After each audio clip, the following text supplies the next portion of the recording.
Hello and welcome to my latest video. This one will be my 8th video looking at the history of the English monarchy. Later, the British monarchy. Okay, so let's go. We're starting up where start at the top of the paper as usual, work our way down.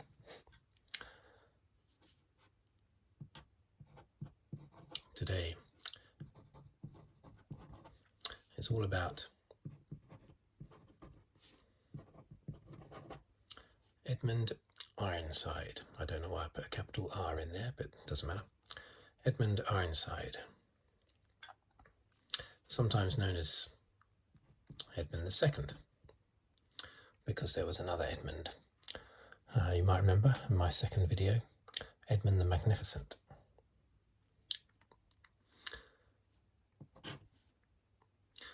Edmund is not entirely certain when he was born, but he was born roughly 990, around about then.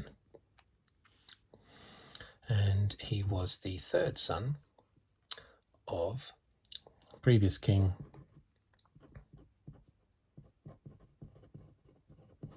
Aethelred and his first wife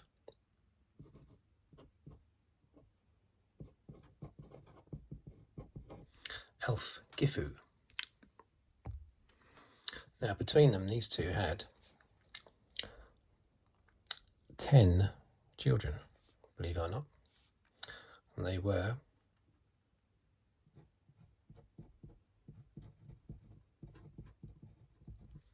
Athelstan, Egbert,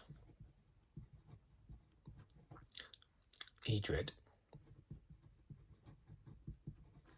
Edwig,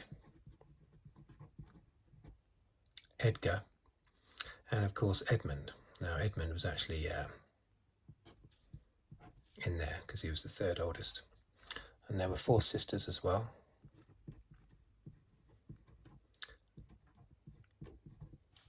Eadgirth, Ælfgifu, named after her mother. This is one I like, Wulfhilda. What a great name, Wulfhilda. And another one who I don't know the name of. I just know that she was the abbess of Werble Abbey. But basically, these two, Athelstan and Egbert, they both died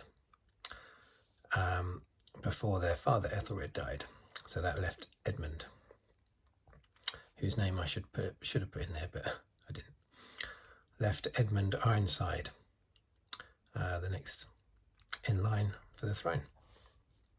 On previous videos, I looked at all the problems between Aethelred and Sweyn Forkbeard vying for power, and how I briefly mentioned how Edmund joined his father to push Sweyn Forkbeard's son out of England and back to Denmark. That was Canute. Pushed him out. However, the following year, Aethelred, 1016, King Aethelred died. So Edmund Ironside became king. However, some of the nobles in England were still supporting Canute. They were still supporting Sweyn Forkbeard's line, basically. So it wasn't a totally done deal, but he was basically pretty much mostly seen as King of England. Anyway, Canute returned in 1016 and fought many battles with Edmund.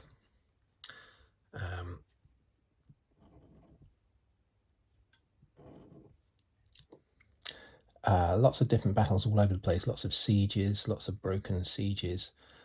Canute and Edmund dancing around the country.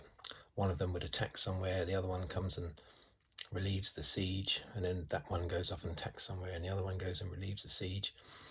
Backwards and forwards it was until the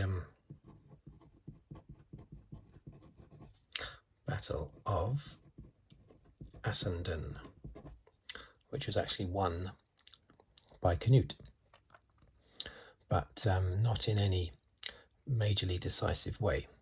So they actually decided to split the kingdom. And Edmund would be in charge of the south, and Canute would be basically in charge of the north. Edmund would be in charge of basically Wessex. Canute would be sort of like Mercia, Northumbria, around there. But it's basically south and north.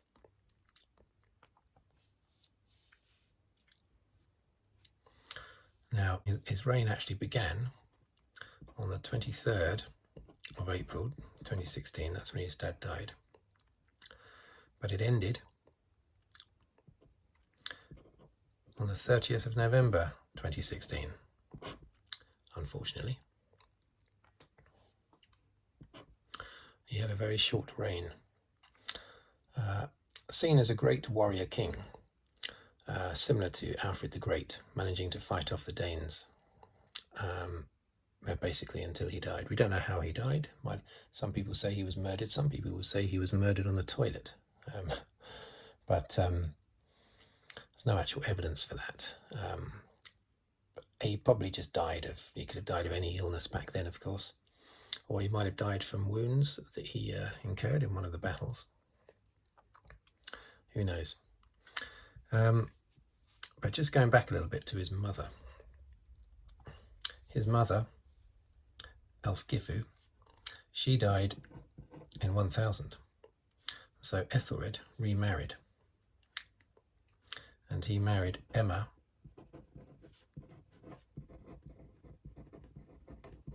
of Normandy. I mention this because it's significant, because this is the reason why later William the Conqueror believed that he was in line for the throne more than King Harold in England, because he was related to Emma of Normandy. I think he was Emma of Normandy's nephew or something. I'll have to check up on that. Anyway, Ethelred and Emma of Normandy had two sons, Edward the Confessor and Alfred. So I just mentioned that in passing, basically. Edward the Confessor, future king, of course. Anyway, so Edmund died 30th of November 2016. He had two sons, Edward the Exile. Now, he was only known as Edward the Exile after he was exiled, of course, exiled by Canute. His two sons, and the other one was Edmund Atheling. It's not clear who's the oldest out of these two. They might have even been twins, but Atheling means basically next in line for the throne. Suggests Edmund was older, but they're pretty much the same age, so they might have been twins. So one of these, I suppose Edmund Atheling, should have then become king. But Canute seized the throne immediately that Edmund had died, and he exiled Edward, so he became Edward the Exile, and also Edmund Atheling. They were sent to Sweden, and they were supposed to just stay there and never appear again, basically. But then the King of Sweden sent them to Kiev for some reason, and then from there they went to Hungary,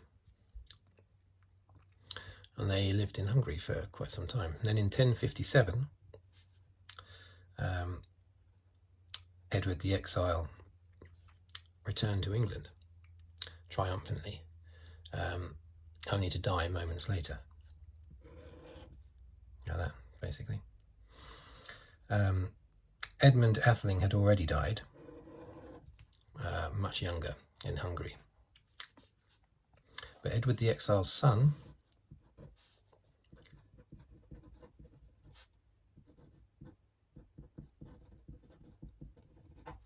Edgar Atheling, he would survive and lived a very long life into his sort of mid-70s. And at one point in 1066, after the Battle of Hastings, he was proclaimed king, but only for about 5 minutes, until William the Conqueror said, "No, I'm the king." Anyway, that's a little bit of a sidetrack. But basically, they're the two sons of Edmund Ironside. So Edgar Atheling, who challenged for the throne, William the Conqueror. I mean, he was very young at the time. He was only a child. So it wasn't him challenging, it was all the people that didn't want William the Conqueror as king after the Battle of Hastings that were proclaiming Edgar Atheling should be king. He was the grandson of Edmund Ironside, so he should have been king.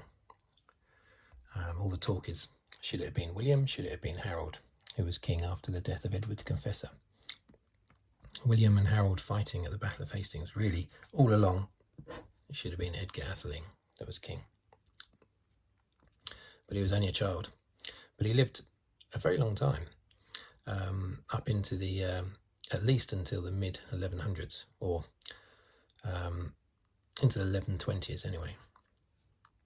He was in his 70s when he died, at least.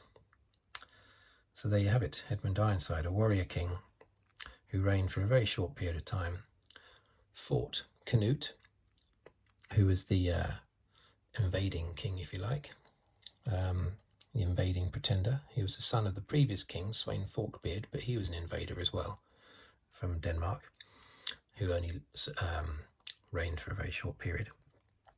Anyway, Edmund Ironside was, if you like, the English hero fighting the Danish Vikings. But when he died, his sons were both exiled. One of them died very quickly, Edmund Atheling. The other one lived for till 1057, and then he died shortly after going to England to supposedly be nominated as the successor for Edward the Confessor, but then he died. And Edgar Atheling was too young to challenge William the Conqueror. So, there you go. Edmund Ironside, the 8th recognised monarch of all England. The next one is, of course, Canute, who took the throne as soon as Edmund Ironside died. Okay, thank you for watching. Thank you for listening. If you'd like to subscribe, please do so. And I will see you on the next video. Thank you very much.